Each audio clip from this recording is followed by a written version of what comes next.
Welcome to Engineer Training. Here you'll be taken through the operation of a classic Electromotive Division F7 diesel-electric locomotive. During this brief introduction, we will go through the critical locomotive controls and freight operations. When you're ready, climb aboard to get started.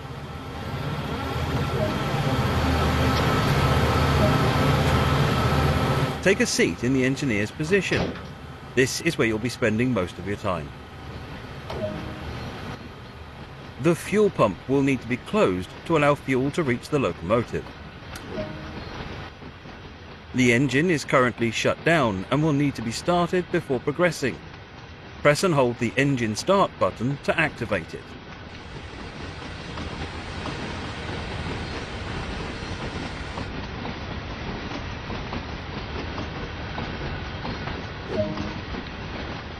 The isolation valve is currently in the start position. Use the indicated control to set the isolation valve to the run position. The rotair valve allows the operator to set the brake mode to match the required operation of the locomotive. For the lead locomotive of a long train, use the freight setting. For the lead locomotive of a shorter train, use the passenger setting. If the locomotive is a trailing locomotive, use the appropriate freight or passenger lap setting. If running as a light locomotive, the passenger setting is recommended for rapid brake response. The reverser determines the direction of travel.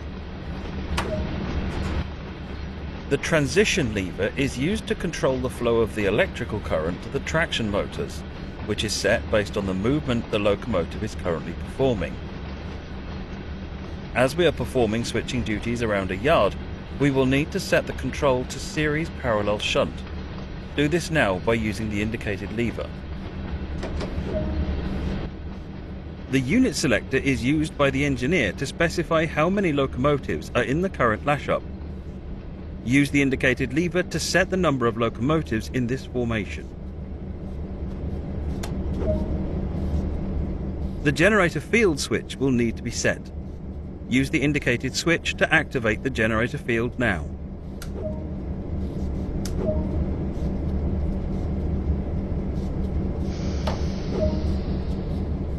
For this introduction, we will be performing switching duties and handling the loading of hoppers. You are now ready for service. Using the throttle, apply a small amount of power to get moving.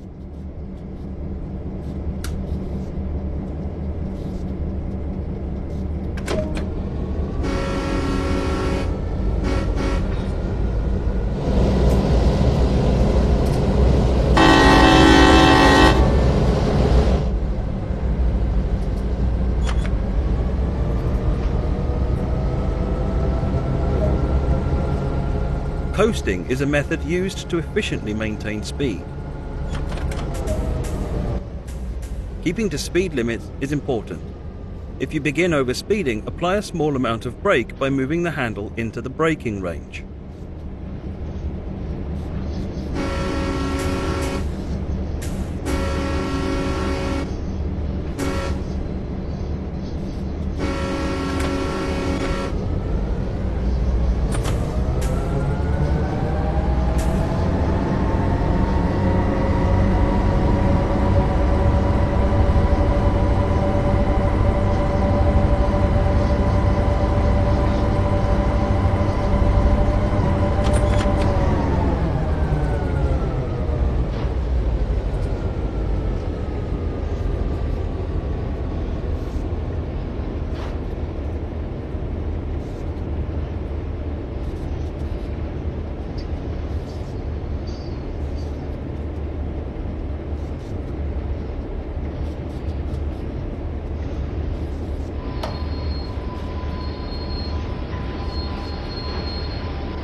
This yard features both manual and automatic switches. The manual switches will need to be set on foot before departing. Climb down now and make sure the switches are set to the correct position.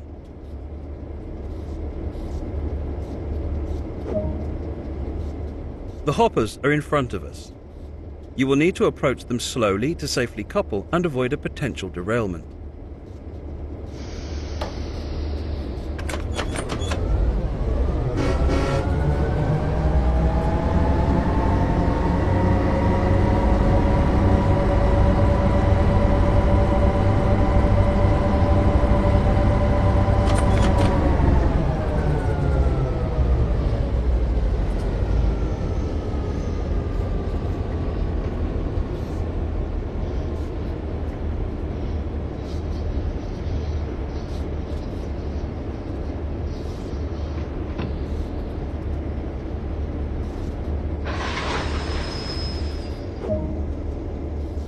With the hoppers successfully coupled, your next task is to bring the cut of cars over to the tipple to begin the loading process.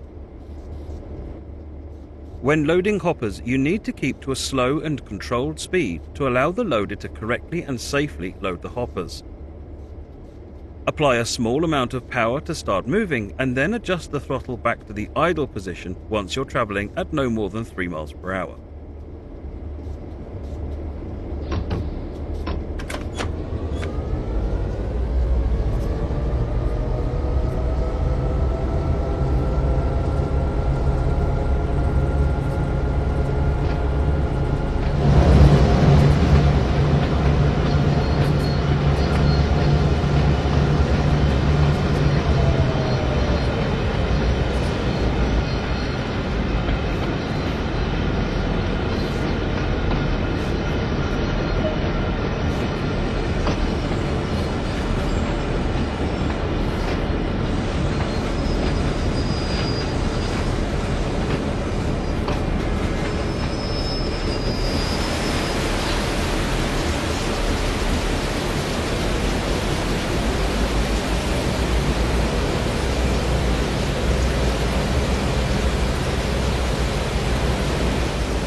Nice job, the hoppers are now loaded.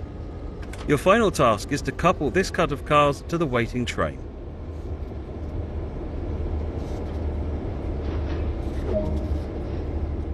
You will need to contact the dispatcher before you can leave the yard. Contact the dispatcher and ensure you're given clearance before proceeding.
With the hoppers now coupled, you can uncouple the locomotive from the train. Use the cut bar on the rear hopper to uncouple the hoppers from this locomotive.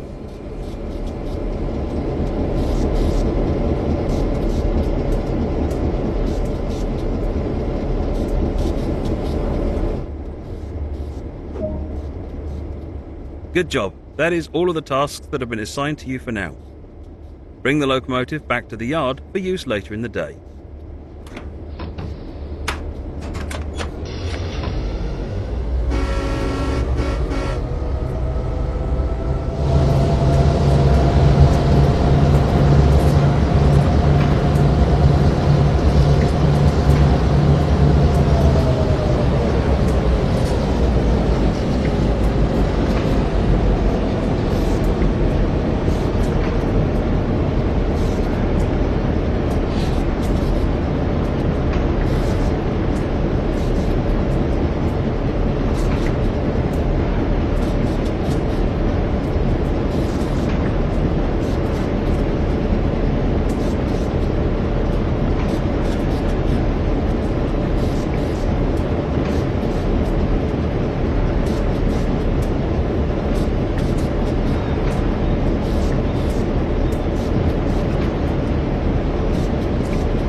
Good work. That concludes all of the basics of operating this locomotive.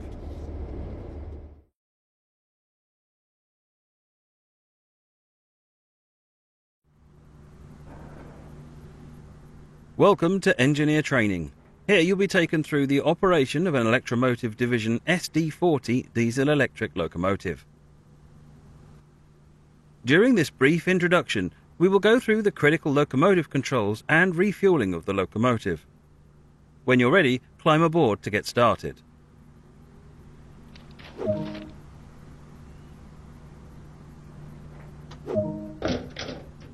Take a seat in the engineer's position.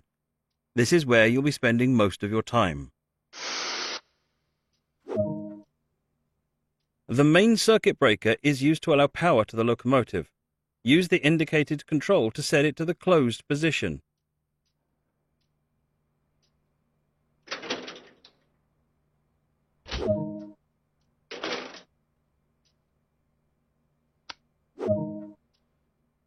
The engine will first need to be primed to start the locomotive. Use the indicated switch and hold it in the prime position for 10 seconds.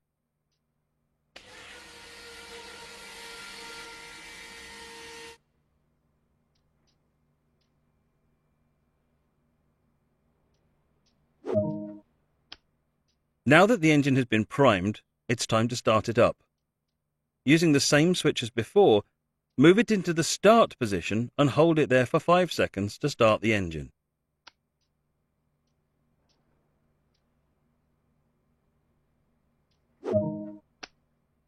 With the engine now running, set the isolation switch to the run position. Nice work! The locomotive is now ready for operation. This locomotive has 3 brake systems. The automatic brake controls the brakes on the locomotive and all the cars in the consist. The independent brake is used to control only the locomotive's brakes and is primarily used when running light. The dynamic brake is used to help control the train's speed when operating on mainline and branch line grades. As we are running light loco, we will use the independent brake to control our speed. Now move the automatic brake lever into the release position. The cut-off valve will need to be set to the required position. Do this now by moving the cut-off valve and setting it to freight. The MU2A valve must also be set up to the required position. Move the indicated switch and set it to lead or dead.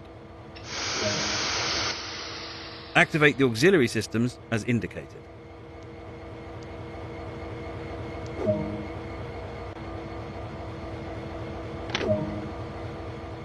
The reverser is used to determine the direction of travel. The selector lever allows you to move between power and dynamic braking modes. The B setting allows the throttle handle to control the dynamic brake, and the 1 setting allows it to apply power. Set the selector lever to 1 now. For this introduction, we will be moving this locomotive over to the fuel racks to refuel. This yard features manual switches which will need to be set on foot before departing. Climb down now and make sure the switches are set to the correct positions.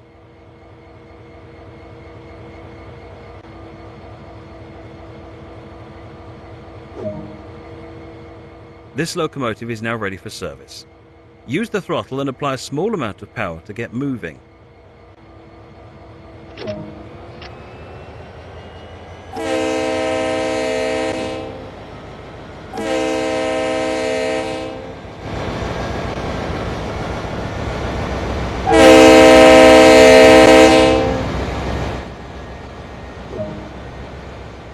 Coasting is a method used to efficiently maintain speed. Keeping to speed limits is important. If you begin speeding, apply a small amount of brake by moving the handle into the braking range.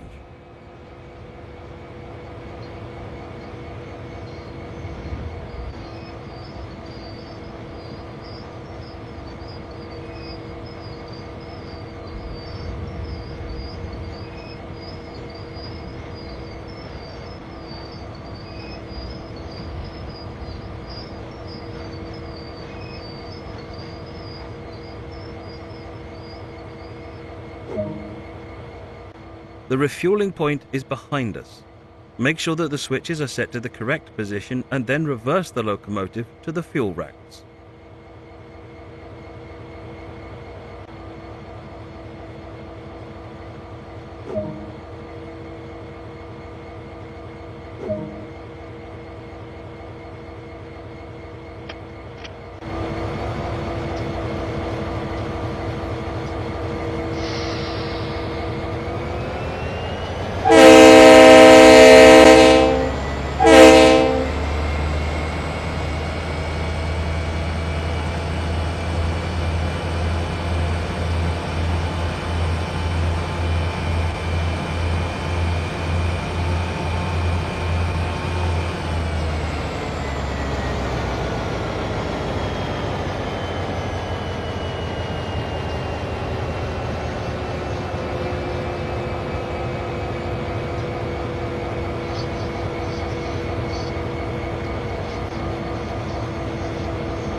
With the locomotive now positioned next to the fuel rack, you will need to prepare the locomotive for refueling. To begin, open the fuel cap to allow access to the locomotive's fuel tank.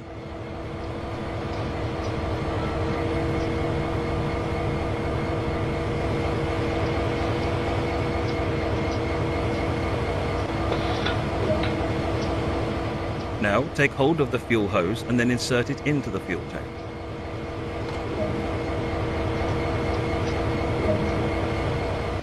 With the hose now inserted into the tank, you can begin refueling. Use the indicated control to allow fuel to flow into the tank.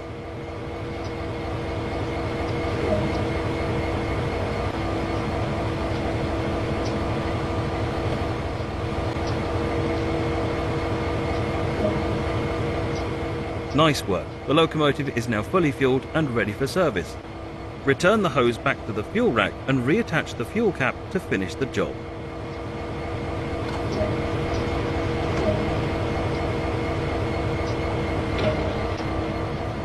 Good work. That concludes all of the basics of operating and refueling this locomotive.